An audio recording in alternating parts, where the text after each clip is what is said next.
Now, for the software I'm actually using, we installed Linux, which is CentOS or CentOS version 6 and 64-bit, and I'll just show you here. I think we get a choice here of operating system, so this is the one I'm selecting.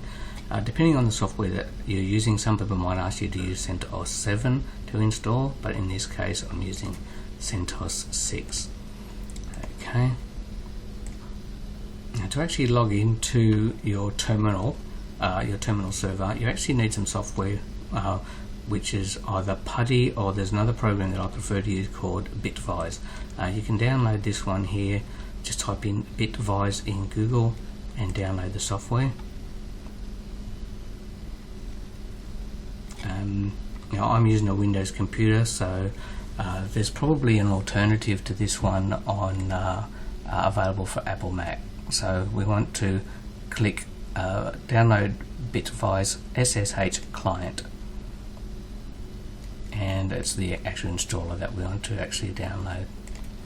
So I'm downloading that one now. I've already got this one installed on my computer, so I'm not going to reinstall it again. This is just to show you where to actually find the software. So I'll close that one now, and I will open my account, Bitvise. Okay, now I'm going to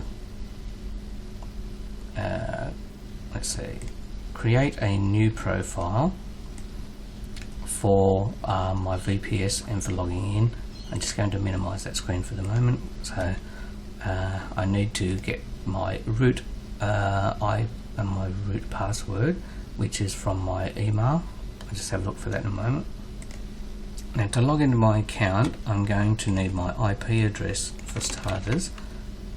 The port by default is 22. However, when we do the installation, I may actually change that as well. It just reduces the amount of attempts people of trying to hack into your account.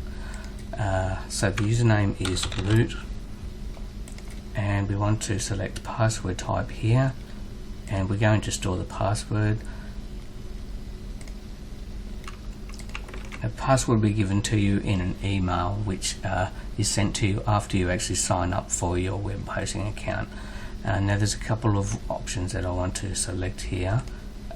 Firstly is the actual size of the terminal. The screen width, I'm just going to make that a bit wider, like 120. Screen height is fine.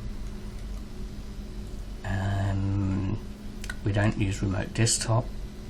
And this one we do need, so SFTP to upload files to our servers. So I'm just setting my default folder on this one to the temp folder, and if you're wanting to, you can actually set up the initial server on your current computer as well, which will actually take you straight to your where you actually got your files stored. So this is going to take me a while to find it because I've got so many folders here.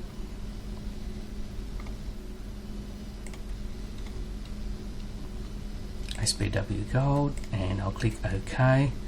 Now I'm going to save this profile as SBW Gold.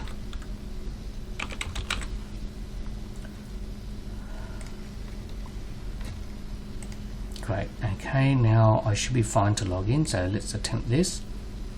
The first time it will ask you to accept your password and the key, so I'm going to accept that now, and this will remember my login for future. Now, so this was loaded up the SFTP folder, so I can actually upload files to my website from here. Now I'm just going to clear out the folders on my left hand side here because I'm starting this one from scratch. Now we won't be needing this just yet, not until we actually start setting up our server. So I'm going to leave this part and come back to it a little bit later. I'm just going to close those windows now. Main thing is that we've just got this installed, ready to go for a little bit later.